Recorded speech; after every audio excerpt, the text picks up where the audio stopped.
పరిశుద్ధుడా యేసు ప్రభువానికి స్తోత్రాలు. ఓ ప్రభువా, ఇంతవరకు చెప్పబడిన ప్రతి మాటను బట్టి నీకు వందనాలు. కొద్ది నిమిషాలు మాటలు ధ్యానించుకుంటుండగా సహాయం చేయమని యేసు నామములో అడిగి పొంది ఉన్నాం పరమ తండ్రి. దేవునికి స్తోత్రం. అందరికీ ప్రభువా యేసుక్రీస్తు నామములో వందనాలు. Praise the Lord, praise the Lord, hallelujah. దేవుని వాక్యాన్ని కొద్ది నిమిషాలు ధ్యానం చేద్దాం. గుర్తుపెట్టండి, మరి పావు తక్కువ 12కి వచ్చారు కొత్తగా, మనకు 20 నిమిషాలు వెళ్ళిపోతాం. ప్రార్థన 10 గంటలకి. ఈరోజు సాగులు తీయకూడదు, తెలుసా వాక్యం ప్రకారం. వ్యవసాయం వ్యాపారం ముట్టుకోకూడదు. ఒక రకమైన ఖచ్చితంగా ఇంపార్టెంట్ కలవాలంటే ప్రార్థన తర్వాతే. ప్రైజ్ ది లార్డ్, హల్లెలూయా. దేవుడికి తలగా నియమించే వరకైనా కష్టపడు, తలగా నియమించే వరకైనా సరే కష్టపడాలి. పైవాడిగా ఉంది అంతవరకైనా ప్రయాసపడు. నీకు అర్థమవుతుంది మాట. పైవాడికి అయిపోయిన తర్వాత ప్రయాసపడాలి కదా. పైకి అయిపోయిన తర్వాత ఈ ఉన్నత స్థానానికి దేవుడు నడిపించినట్టు దాని అర్థం పరలోకం అయిపోవడానికి కాదు. అన్ని రకాలుగా వాసన తెచ్చబడ్డం అని దాని అర్థం.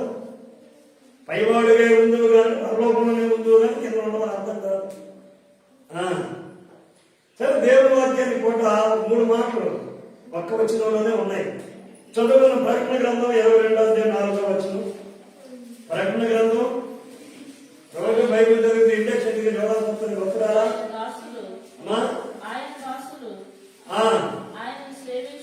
ఆయన దాసులు అందరూ తీశారు భక్తులు. 22వ ప్రకటన గ్రంథం 4వ ఆయన దాసులు ఆయనను సేవించుచు ఆయన ముఖ దర్శనము చేయుచుందురు. ఆయన నామము వారి నొసళ్ళ యందు ఉండును. ఏముందా? 3 మాటలు. మొదటి సేవించువారు. మనకి దేవుడిని సేవించుకుంటారు తెలియదు, మద్యం సేవించుకుని తెలుసు. అనే వాళ్ళు ఉంటారు, కొనే వాళ్ళు ఉంటారు, రాస్తారు కూడా. అక్కడ మద్యము సేవించి వాహనము నడపరాదు అని ఉంటుంది కదా. బస్సు ఎక్కేసరికి ఏముంటుంది? దేవుడిని స్మరించు. ఎందుకంటే వీళ్ళ మద్యం తాగేటాడు, దేవుడిని స్థుతించుకోడు. ఆయనను సేవించేవారు. ఆయన సేవించేవారు. రెండోది ఏమంటే ఆయన ముఖ దర్శనము చూసేవారు. మూడోది ఎవరైతే ఆయన ముఖ దర్శనం చూస్తారో వారి ముఖం మీదకి, వారి నుదుట మీదకి ఆయన నామము రాయబడతాడట. బ్రహ్మరాశినంటే చేసినవన్నీ ఇది చేసి బ్రహ్మరాశి ఇది చేయాల్సినవన్నీ ఇది చేసిన తొందర భక్తులు. మరి ఏం చేస్తామంటే బ్రహ్మరాశి ఏం రాశి బ్రహ్మ చూసేస్తారు కదా. చూడండి, కొన్ని వచనాలు ఇక్కడ మనం జ్ఞాపకం చేసుకుంటే నిర్గమాకాండంలో ఆయన సేవిస్తే ఎట్లా ఉంటుందో చెప్తారు.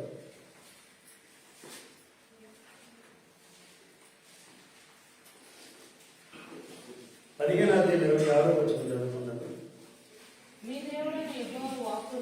మీ దేవుడైన యెహోవా వాక్కును సేవించడం అంటే అది దేవుడి మాటలు శ్రద్ధగా నలిగి వెళ్ళాం. మన రోజు రిజర్వేషన్లు లేవు, పండుగ సీజన్ కదండి. ఆదివారం ఏదో పడిందట, మరి అప్పుడు ప్రయాణాలు చేయలేదు. సోమవారం ప్రయాణం పడింది. ఈ కై మొత్తం గొప్ప. మేమెక్కడ వెళ్ళాలని తెలిసినా ఇక్కడ నుంచి మన డబ్బునాల్సి నుంచి రాయగడ వెళ్ళిపోయి రాయగడ సీట్లో దర్శించుకొని రాయగడ నుంచి గుంటూరు 10 గంటల పైన రాయగడ నుంచి గుంటూరు. అయినా సీట్లు లేవు, స్థలాలు లేవు.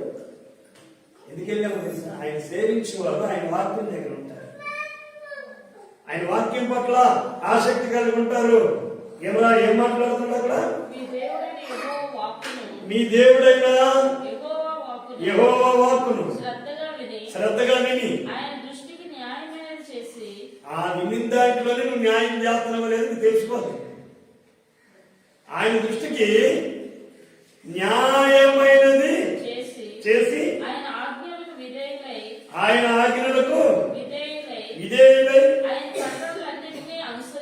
నువ్వు వింటే చాలండి, మిగతాదంతా ఆయన చేస్తాడు. నడిచిన ఎడలా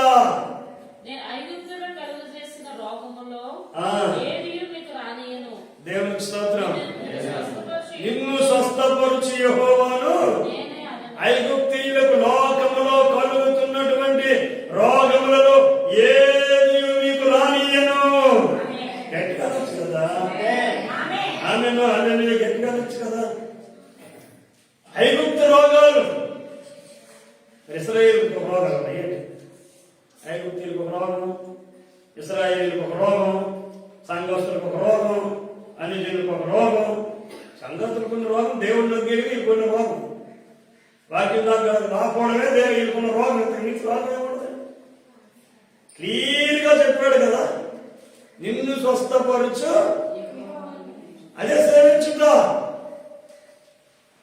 ఆయన వాక్యం శ్రద్ధగా వినటానికి వాక్యం చెప్పినప్పుడే రాకూడదు.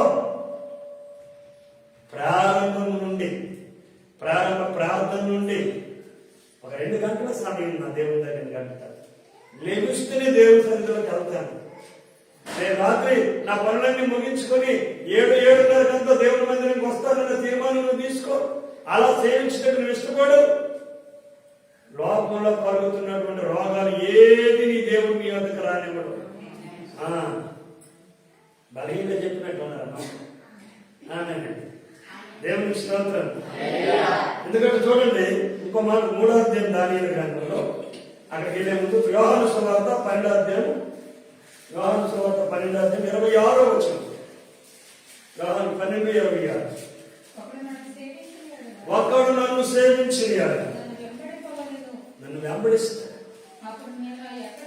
ఇప్పుడు వస్తున్నారా?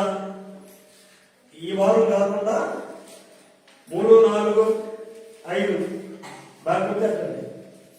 3, 4, 5 బొబ్బిల్లో రమేష్ గారు, హుసన్నమంది రమేష్ గారు, జాన్వశ్రీ గారు, రాజశేఖర గారు, మదనపల్లి. ఈ ప్రసంగాలు తెలిసిన వాళ్ళు ఎక్కడున్నా ఆగరండి. మరి మేము ఉండుకోండి 3 రోజులు. మనం గొడవలు పెట్టుకోవడం పెట్టుకోవడమే. మీకు అర్థమైందా? రావాల్సిన వాళ్ళు మరి మొబైల్కి ఉత్తరానికి తిరగకూడదు. అక్కడ కూడా మీటింగ్ ఉంది కదా, ఉండుకోవాలి. మరి తిరుగుతాము. మన బైక్లోనే మీ కాలంలో మీ చేసుకుంటాను. నేను చేస్తాను 11-10 అవుతుంది. అక్కడే భోజనాలు కూడా పోతాయి. శుభ్రంగా ఏదో తినేస్తారు. ఏమి లేకపోతే మనకి ఇల్లు ఉంది, మన ఇద్దరు వెళ్ళిపోతాం. టైం చేయలేదు మీరు చెప్తారు కదా. వాక్యం అంటే అదంటే అప్పుడే చెప్తాడు ఏమని, నన్ను సేవించేవాడు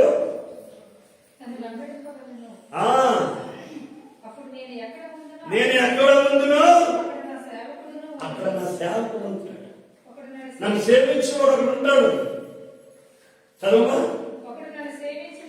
ఒకడు నన్ను సేవించిన ఎడల నా తండ్రి అతన్ని ఏం చేస్తాడండి? గణపరుస్తాడు. దేవుని స్తోత్రం. హల్లెలూయా, హల్లెలూయా. దేవుని సేవించు. నాకు తెలిసిన పంతులు గారు ఉంటారు ఆ ఊళ్ళో. ఆయన ఇలా అనుకుని ఉండేవారు. నా చేయగా చెప్తారా? నేను ఉండలేక రోజు చేతికి ఏమన్నా ప్రాబ్లం అయ్యే పంతులు గారు అంటే కాదట. ఆయన మంత్రం వేసుకుంటే 20 గంటలు కదా, మంత్రాలు వేసుకుంటే 20 గంటలట. అది అలా అలవాటు అయిపోవడం వల్ల ఆ లోపల మంత్రోచ్చారాలు జరిగిపోతుంటాయి. ఆ మంత్రోచ్చారం జరుగుతున్నప్పుడు చెయ్యమవుతుంటుంది. అదేనమాట, ఇంకేం లేదు. చాలా నచ్చారు. ఎందుకంటే ఈ డ్రెస్ తీసి ఇంకో డ్రెస్ వేసుకొని సైకిల్ వేసుకొని తిరిగే రకం కాకుండా ఇలా కనుక్కొని ఇదే పని మీద మీరు ఉండడం చాలా మంచిది, సంతోషం అనిపించింది. మరి మనకాడికి వచ్చాక మన నోటంటే ఏముండాలంటే దేవుని బిడ్డలకి స్తుతులు. ప్రతి విషయానికి స్తోత్రం. ఆడేసిన అధికారం మరి మనకు గుర్తు ఉంటాం. అందుకే నన్ను సేవించేవాడు ఏం చేస్తాడండి అంటే అడిగాడేట్రా దాన్ని మైక్ పెట్టరా, మెగాఫోన్ మైక్ పెట్టు. తర్వాత ఏమనంటే దానియేలు గ్రంథంలో చూడండి 3వ అధ్యాయం 17 వచ్చిన దానియేలు గ్రంథం అందులో ఉండదని చెప్పింది. చూడండి మాట వినండి. వీరు సేవించుచున్న దేవుడు మండుతున్న వేడిమి గల ఈ అగ్నిగుండంలో నుండి ఎలాంటి శ్రమలు పెట్టినా ఆ శ్రమలు అగ్నిగుండం లాంటివిగా మారిపోయినా నీవు ఆరాధిస్తున్న దేవుడు అగ్ని వంటి శ్రమంలో నుండి నిన్ను తప్పించగలడు. గట్టిగా చెప్పకూడదు. దేవుడు నామాన్ని మహిమపరుద్దాం. హల్లెలూయా. నీవు సేవిస్తున్న దేవుడు, నీవు ఆరాధిస్తున్న దేవుడు నీకు భయంకరమైనటువంటి శ్రమలు లాంటివి నీకు తారసపడుతున్నా, నిన్ను ఇబ్బంది పెడుతున్నా నువ్వు గుర్తుపెట్టుకోవాలి. ఏమంటున్నాడు అక్కడ? రాజా, ఒకవేళ తప్పించకపోయినా ప్రాబ్లం లేదు, నువ్వు చెప్పినటువంటి ఇన్స్ట్రక్షన్ మేము ఫాలో అవ్వం. ఎందుకు? ఇదే చెయ్యాలంటే మేము చెయ్యం. చేయవలసిన పని మాకు లేదు. ఏమంటారు? మేము సేవించుచున్న దేవుడు, మేము ఆరాధిస్తున్న దేవుడు. రెండు కింద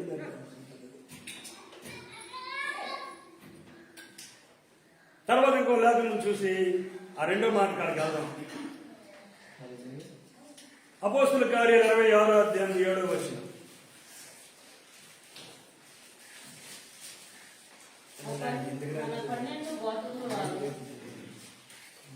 చదవమ్మా. 12 గోత్రాలు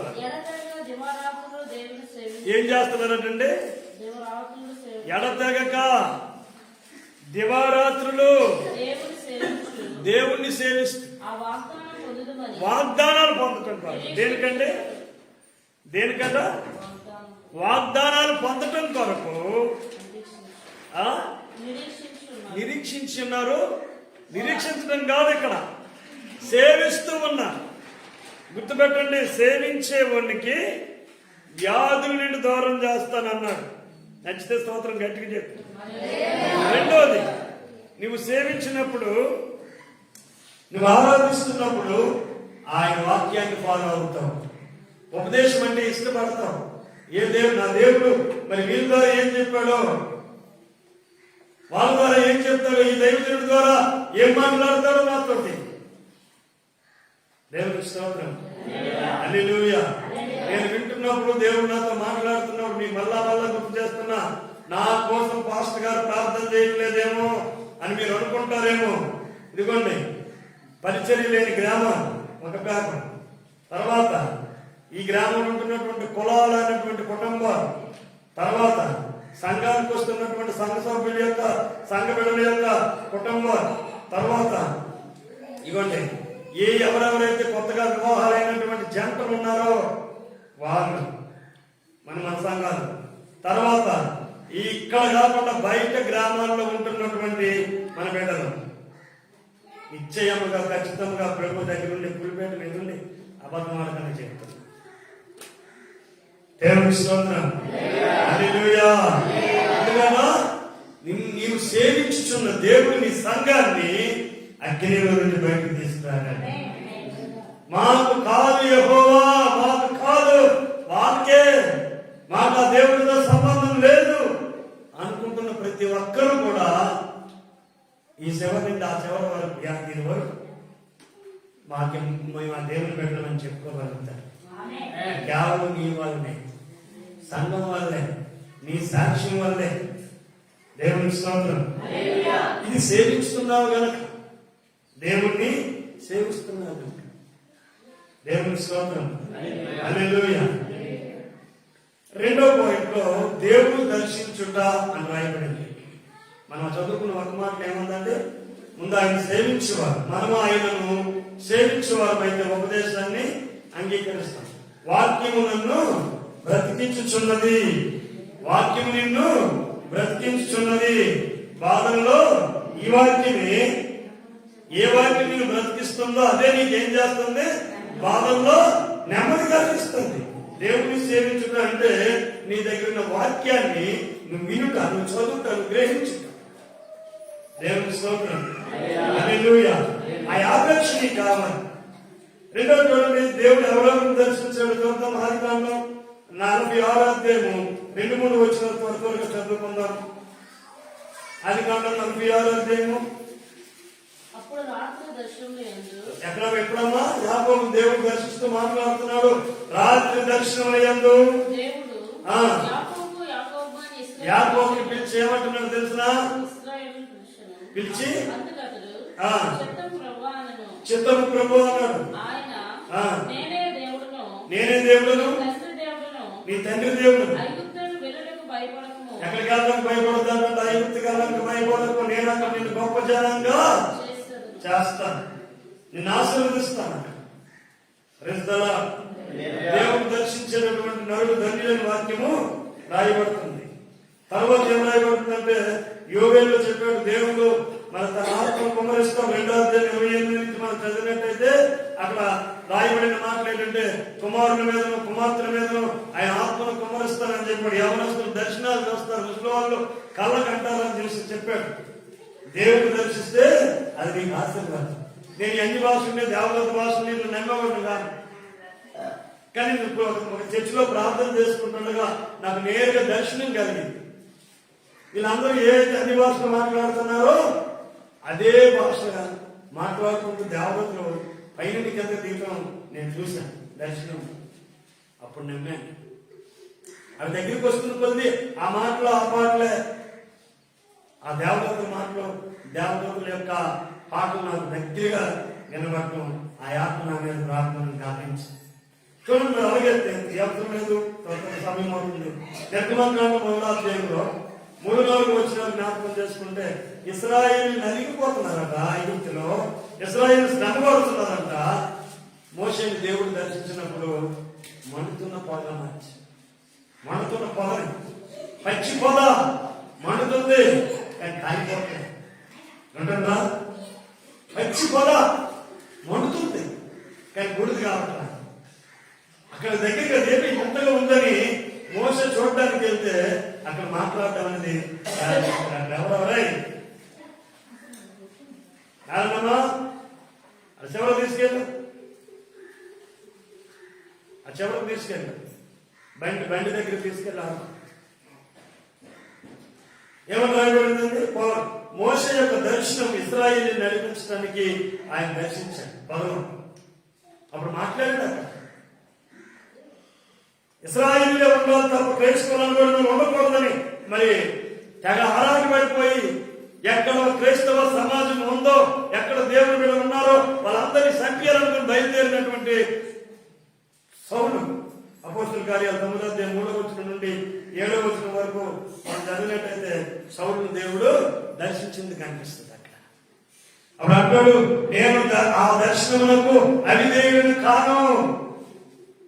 నేను దర్శించిన దేవుడు భాష దర్శనం అడుగు ప్రభుని, ప్రభా నేను నిన్ను సేవించినట్లుగా, నిన్ను దర్శించినట్లుగా, నీ దర్శనము నా మీద ఉన్నట్లుగా. పేతురు దర్శించినప్పుడు 10వ అధ్యాయం అపోస్తుల కార్యాల్లో పేతురుకు దేవుడు దర్శిస్తాడు. పేద దుప్పటి, ఆ దుప్పటిలోనూ వివిధ రకాలైనటువంటి ఆ నాన్ వెజ్ అంతా ఉంది, లేనిదంతా ఉంటుంది. వీటన్నింటి సంపద తినని స్వరణ పడుతుంది.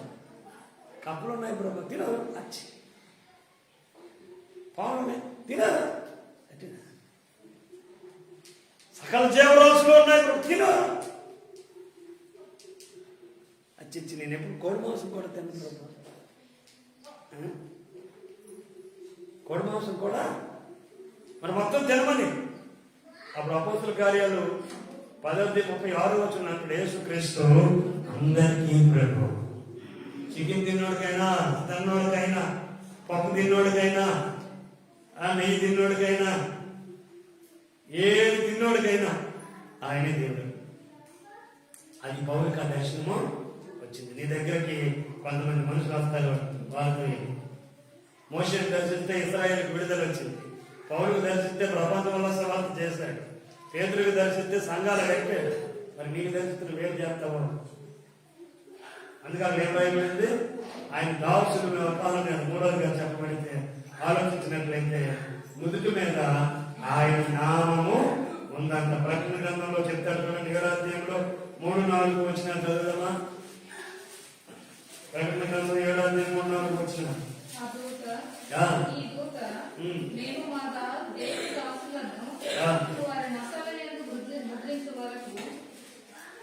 సరిగా చెప్పండి.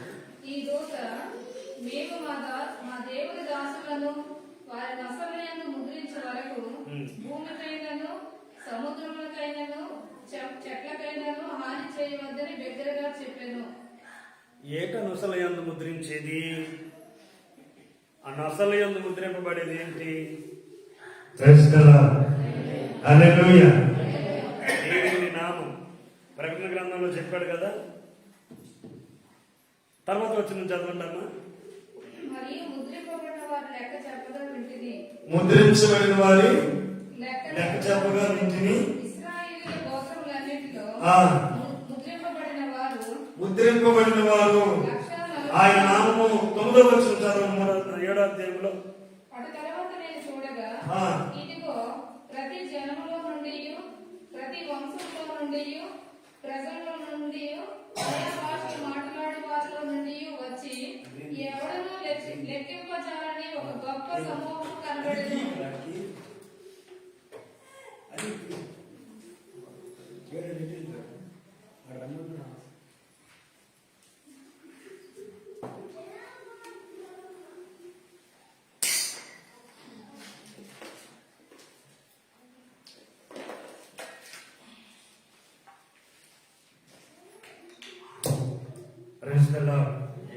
హల్లెలూయా. ఏముందమ్మా?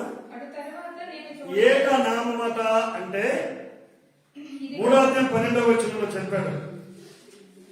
3వ అధ్యాయము 12వ వచనం ప్రకటన గ్రంథంలో.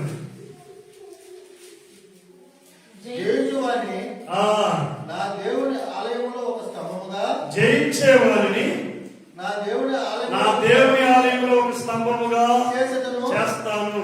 అందులో నుండి వాడు ఇక మీద ఎన్నటికి పోడు, బయటికి వెళ్ళా, వెలుపలకు పోడు.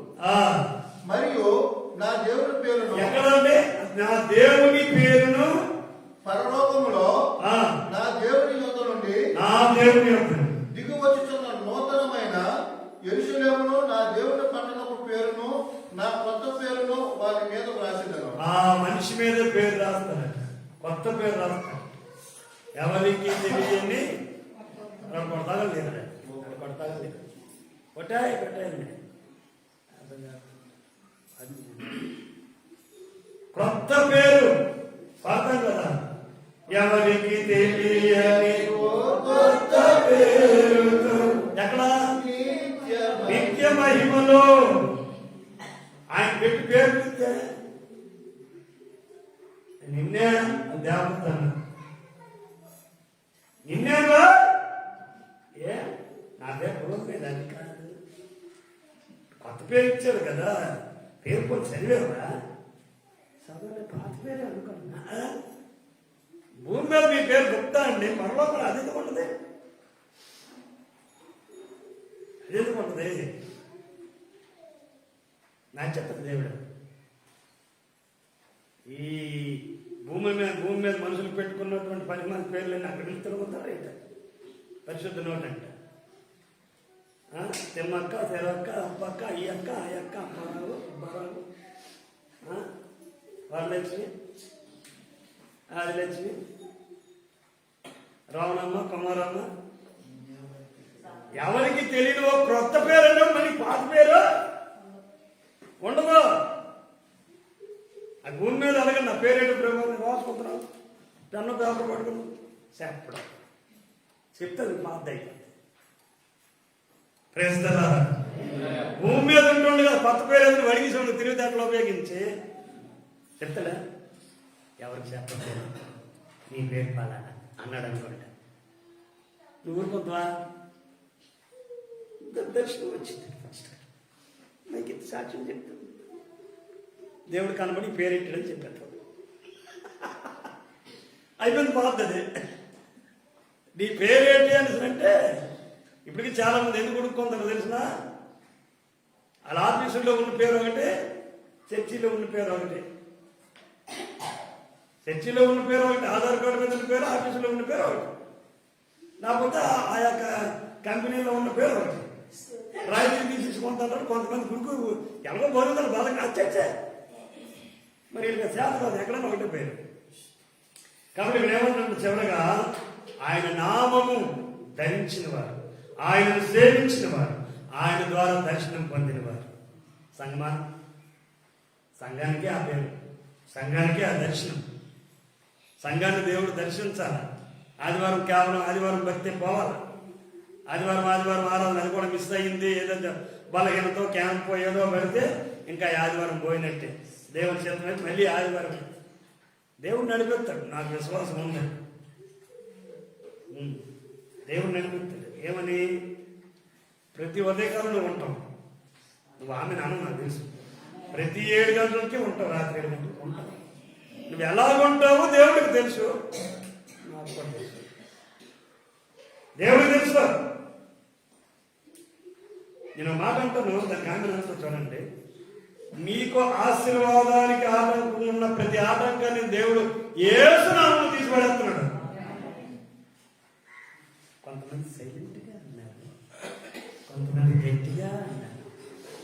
దేవుడి దగ్గర రాకన్నా ప్రార్థనా విజయాన్ని పొందకుండా నీకు ఆటంకంగా ఉండదని దేవుడు తీసేస్తే నీకు వచ్చిన ఇబ్బంది ఏముంది? ఆటంకాన్ని జయించడం గొప్పతనం కాదు, అధిగమించడం గొప్పతనం. దేవునికి స్తోత్రం. చివరిగా 14 కాదు, 14 ప్రకటన ముగించుకుంటాం. మరియు నేను చూడగా, ఆ. ఇదిగో, ఆ. ఆ గొర్రె పిల్ల సీయోను పర్వతము మీద నిలువబడి ఉండెను. ఆయన నామము, ఆయన తండ్రి నామమును నొసలయందు లిఖింపబడి ఉన్నది. అది ఇందా చదివామా? ఎక్కడ లిఖింపబడింది? తండ్రి నామము, కుమారుడు నామము, పరిశుద్ధాత్మ నామము, యెహోవా నొసలయందు లిఖింపబడి బుర్ర మీద రాయబడిందంట. నోట్ చేసుకో. దేవుడు ఏది పడుతుంది బుర్ర మీద రాయడు, ఆయన పేరు రాస్తాడు. 70 సంవత్సరాల చరిత్రలో బుర్ర మీద రాసేస్తాడు. అంతా ఏమంటే 14 అధ్యాయం చదివారు కదా, ప్రకటన గ్రంథం 1 ఏం రాస్తాడు దేవుడు బుర్ర మీద? నుదుట మీద ఉందా? నుదుటి మీద యేసు నామము లేకపోతే యెహోవా అని రాయడానికి అయితే బాగుండదు కదండి. 70 సంవత్సరాల హిస్టరీ అని దేవుడి చరిత్ర అంతా బొమ్మ రాజేస్తాడు దేవుడు. అది కాదు, రాయుడు రాస్తాడు, ఆయన పేరు రాసుకుంటాడు. నువ్వు ఆయన బిడ్డవైతే, నువ్వు ఆయన బిడ్డవు కాబట్టి, ఆయన బిడ్డవైతే నువ్వేం చేస్తావంటే నీ బొమ్మ మీద ఆయన రాస్తా. ఆయన సేవించేవాడు, పిల్లలా వాక్యానికి అయిపోయినవాడు. ఆయన నిన్ను దర్శిస్తాడు. దానియేలును దర్శించినట్లుగా, సౌలును దర్శించినట్లుగా, పేతురును దర్శించినట్లుగా, యాకోబును దర్శించినట్లుగా, భక్తులను పడినటువంటి వారిని దర్శించినట్లుగా ఆయన దర్శన భాగ్యం కింద నీవు ఉంటే నిన్ను ఆయన దర్శిస్తాడు. మూడవదిగా ఆయన నామము నుదుటి మీద రాయబడి. బొట్టు ఎట్టుకోరా, ఎట్టుకోమండి. దేవుడి నామం ఉంది, బొట్టు అడ్డేస్తుందండి.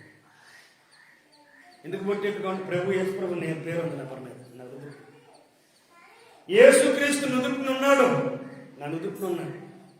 చెప్పగలవు ఎవరికైనా? ఇప్పటి వరకు ఆ మర్మం తెలియకపోతే ఎవరైనా చెప్పు. బొట్టు ఎట్టుకోవమ్మా అంటే మీ నుదుటి ఖాళీగా ఉంది కనుక మీరు పెట్టుకోండి. మా నుదుటిని యేసుక్రీస్తు వారు ఉన్నారు. యేసునామం ఉంది, చదవండి ఆ మాట మరలా 14 ముగింపులో.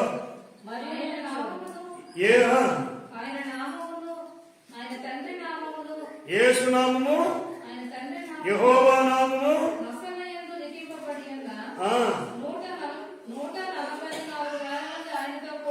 మనవ జాతర ఆ బ్యాచ్లో ఉన్నాం. వారికే కాదు, ఇంకా కిందకెళ్తే లెక్కింపలేనంత మందిగా కూడా కనబడతారు అక్కడ. మరి కొంచెం క్రిందకెళ్తే ఎవరినో లెక్కింపు కానీ గొప్ప జనాంగంగా మనం కనబడతాం.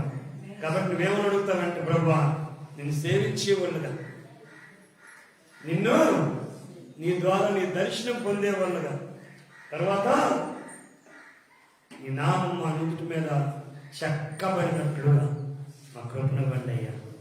ఆ సన్నిధి, ఆ భాగ్యం, ఆ దర్శనం అలా సేవించుట, ఐగుప్తుల్లో కలుగుతున్న ఏ రోగము, లోకంలో కలుగుతున్నటువంటి ఏ కరువు మాకు రానీయకండి ప్రార్థన చేద్దామా? చిన్న ప్రార్థన చేసుకున్నాం ప్రతి ఒక్కరు. స్తోత్రం అయ్యా, స్తోత్రం. ఇంకా ప్రార్థన చేయగలరు అందరూ ప్రార్థన చేసుకుందాం. పరిశుద్ధానికి వందనాలు, స్తోత్రాలు, స్తుతులు, కృతజ్ఞతలు చెల్లిస్తాం. అందరూ కూడా స్తోత్రం, స్తోత్రం.